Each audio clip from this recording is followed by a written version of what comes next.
Здравейте! Казвам се доктор Станимир Станимиров и съм началник на клиниката по урология към Национална онкологична болница Дева Мария.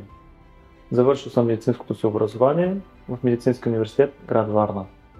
След дипломирането си започнах работа и специализация в многопрофилна болница за активно лечение Света Ана, град Варна.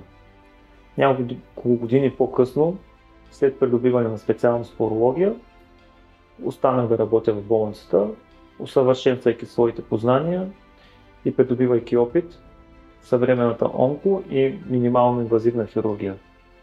Завършил съм специализация в лапароскопска хирургия в Университетската болница на Бурса, Турция, последвана от няколко допълнителни специализации в Мадрид, Торино, Белград. Интересите ми са в областта на роботизираната лапароскопска и мини-инвазивна хирургия, както при онкологични, така и при доброкачествени заболявания.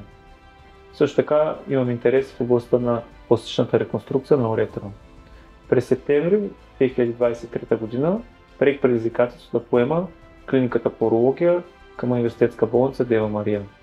Заедно с моя екип от доказани специалисти, като доктор Петър Ватов, доктор Владимир Савченко и доктор Щерев, започнахме работа в клиниката с една едничка цел да развием урологията на едно европейско ниво, давайки на хората от Бургас, региона, а и цялата страна една качествена медицинска услуга. Разполагаме с най-съвременна роботизирана лапароскопска и ендоскопска апаратура, с която успешно лекуваме злокачествените и доброкачествени заболявания.